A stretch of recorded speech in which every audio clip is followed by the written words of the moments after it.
Hi guys, so it's Britt from Montreal Healthy Girl, and I'm here today sitting with Brad Nelson, Dr. Brad Nelson, the writer of The Emotion Code. He does a lot of energy work. He does amazing work with people that are dealing with health conditions or looking to find balance.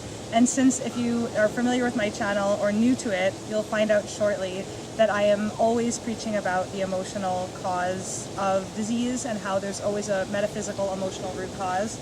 So yeah, I'm going to let him introduce himself, tell us a little bit about what he's doing, and then he's going to do some energy work on Mimi, so you can see what he's kind of doing. All right, well, thanks, Brittany. Yes, I spent 17 years as a holistic chiropractic physician, and in that time I was trying to figure out all the time what was really wrong with my patients, why they were having symptoms. And what I came to the conclusion of was that Western medicine looks at the symptom as the problem. And so they try to address the symptom with drugs and various things. But what I found is that the symptom is really not the problem. If you've got headaches or you've got some other issue going on, that's not really the problem, that's just the symptom. What's really going on and what's really important to look at is the underlying causes of that symptom. And what I found was with all my patients, no matter how old they were, how young they were, no matter what they were suffering from, whether it was anxiety or phobias or panic attacks or depression or PTSD, or infertility, or digestive problems, or asthma, or neck pain, or back pain, or herniated discs, or migraines, whatever it was, they all had something in common, and that was their emotional baggage. Now, typically when we talk about emotional baggage, we usually use it in reference to somebody else, right? Like, oh, that guy, he's just got a lot of emotional Everybody baggage. Else, not us. Right, exactly right, that's how we do it. That guy's weird, but... It's true. But it's a fascinating thing that what we now know is that our emotional baggage is real, okay?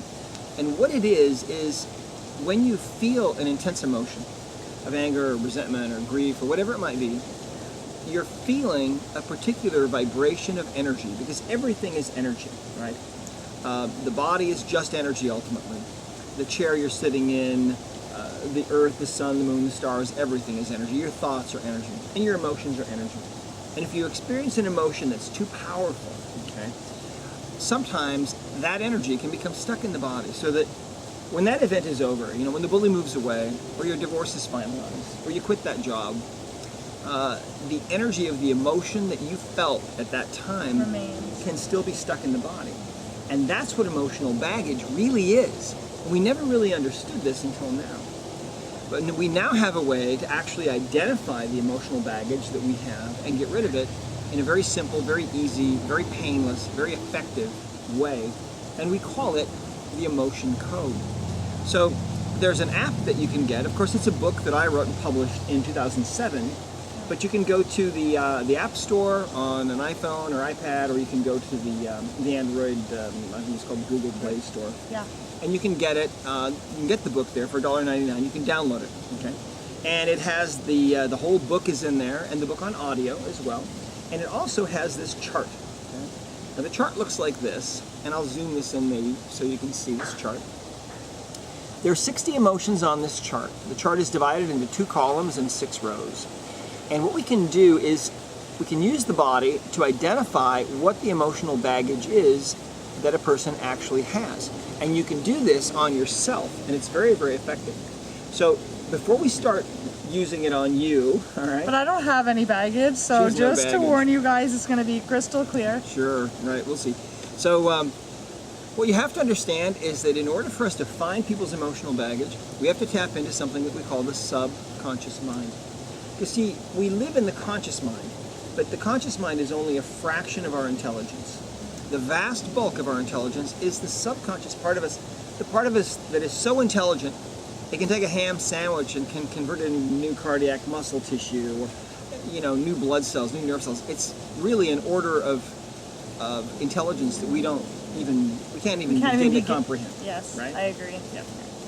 We're not there yet. So anyway, what we can do is we can tap into the subconscious mind, because the body can't lie. So watch this. Okay, go ahead and say, my name is Brittany. My name is Brittany. Okay, if I press down on Brittany's arm, okay, when she says her name is Brittany, she's nice and strong, okay? That's because she just made a true statement. Now, if I ever tell a lie, watch what happens. Say, my name is Jill. My name is Jill. She says her name is Jill. I press down her arm goes down. You see that? Because the body is a little bit weaker when you're telling something that's untrue, or you're making some incongruent statement. So I'm a terrible liar. Terrible liar, yeah. Well, everybody... Remind me not to keep my arms out next time I tell a lie. This is how it is for everybody, okay? So let's ask this question then. Yeah. Let's ask, do you have a trapped emotion we can release now? And you had mentioned to me that you've been having a little bit of digestive trouble, right? Well, I mean, yeah, it's been a stressful week, so I'm eating a little less than optimal, but Okay. so I would say that would be the main issue. All right, so let's see what shows up. Because you see, the subconscious mind knows everything. It remembers everything you've ever done. Every face you've ever seen in a crowd, everything you've ever eaten or tasted or touched or smelled, it's all in there in the subconscious mind. So let's ask your subconscious mind, do you have a trapped emotion we can release that is contributing to this digestive trouble that you have going on? And we'll see what kind of answer we get from our subconscious. We get a strong answer. That's a yes answer. So what we do at this point is we go to our chart of emotions. And brighten this up a little bit. There we go. We go to the chart of emotions, and we simply ask what emotion this is. Her subconscious mind knows what emotion it is, and we basically now are, in a sense, kind of playing charades with your subconscious to figure out what it knows, right? So we'll ask, first of all, is this emotion in column A in our chart? Your body says, yes, it's in column A. Now we could ask, is this emotion in column B? And the answer is weak, see that? And you can do this at home, it's actually really simple. So, is it in one of the odd rows in column A? That's row 1, 3, or 5. Is it in one of those rows? We get a yes answer. So, we've narrowed it down from 60 emotions to 15 already. Is it in row A in column A in row 1? Is that where it is? And that's very strong. So, we've narrowed it down to 5 emotions. So, if I touch that cell, it blows it up a little bigger so you can see it. We've got abandonment, betrayal, I think, lost, forlorn, lost, and love unreceived, okay? So let's see which one of these it is. It's interesting because if you guys know my channel, I was very hesitant about emotional work, and it took me many years on my own journey to actually start to even recognize or accept that I had to do emotional work. So I was skeptical, you know, but I'm putting the same force each time, and it legitimately is harder to keep it up. It's kind of cool. So. Yeah, it is really amazing. So let's ask which one of these emotions it is. I have no idea. You have no idea, at least consciously, but your subconscious mind knows exactly. So let's see which one it is. Is the emotion abandonment? Is that what it is? And that's weak, so that's a no. Is the emotion betrayal? Is that what it is? No. Is the emotion forlorn? Is that what it is? And that one is very strong. Now, forlorn is, the old expression used to be that someone was forlorn of hope. So, forlorn is kind of feeling hopeless and lonely and desolate and destitute and everything kind of all rolled into one, right? So at some point... Just bear it all out on the table. Right, exactly. So at some point in your life, you felt that, okay? And it was powerful enough that it got stuck in your body and it's still with you. And in this case, it's actually imbalancing that part of your body. So that's probably where the emotion is. You see, a trapped emotion is literally a little ball of emotional energy, if you can imagine, from about the size of a baseball to about the size of a cantaloupe, and these can lodge anywhere in the body. So you've got a little ball of forlorn in there in your tummy somewhere, and it's actually affecting you. So what we can do now is we can ask if we need to know any more information about this. In other words, does your subconscious mind need to have us dig a little deeper before it will release this or not? I don't know. We need to know more about this. And her body says yes. Okay, so typically at this point we would ask you how old you are. I don't know. I'm 31 years She's young, 31. folks. Okay, awesome. So did this occur earlier, we'll say, than age 15? Did it occur earlier than age 15? Yes, it did. That's very strong, see? Did it occur earlier than age 10? No. So that's weak. That was a no. So it's between 10 and 15, so let's find out. Did this occur when you were around age 11? No. Did it occur when you were around age 12? No. Around age 13? No. Did it occur around age 14? And that's strong suddenly. Did it occur around age 14? Strong. Did it occur around age 15? No. So you were probably right around age 14.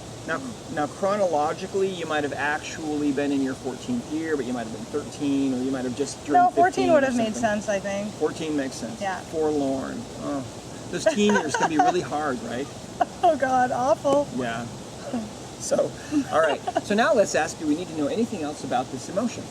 And her body now says no, you see that? So now we can release this emotion. So what you can do is you can take a refrigerator magnet And if you don't have a refrigerator magnet, any kind of magnet will work. And if you don't have any magnet at all, like I don't right now, you can just use your fingers, okay? Because your fingers are also magnetic. So what we're gonna do, there's a meridian, an acupuncture meridian in the body. It starts at the tailbone, and it goes straight up the back and right over the top of the head to the upper lip. And what I'm going to do is just pass my hand down that meridian once, twice, 3 times to release that energy. In the same way that if you took a credit card out of your wallet and you rubbed a magnet on that magnetic strip, it would transform that data, it would be gone. You'd have to get a new credit card. That's what we just did with you. We just erased that emotion, okay?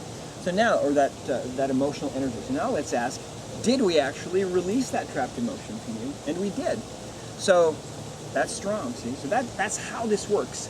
And it's amazingly simple, yet it's incredibly powerful, because our emotional baggage is the single biggest thing that is diminishing our lives and deflecting us from living the kind of life that we're capable of living. So, Yeah, I agree. Very cool. It's so interesting. You guys have to check this out. So I'm happy you all know that I'm forlorn now, or that I once was, but as we've freed it, it was not to be anymore. So you guys should definitely check that out. I'm going to put the link if you guys are interested in checking out his website and learning a little bit more about what he does and what he's about. You'll find that in the description below, so you guys can reach out and do that. And in case you're wondering where we are, we're actually at the Hippocrates Health Institute. I'm so happy to be back here. I'll be here for the next little while. So we're just outside in the gardens, and it's a perfect place to really, relax and yeah. all right. Thank you so much for your time. Thank you. Yeah, that was really fun. All right, guys, I hope you liked the video. I'll be posting one on in the next week as well, so you guys can stay posted on that. Talk to you soon.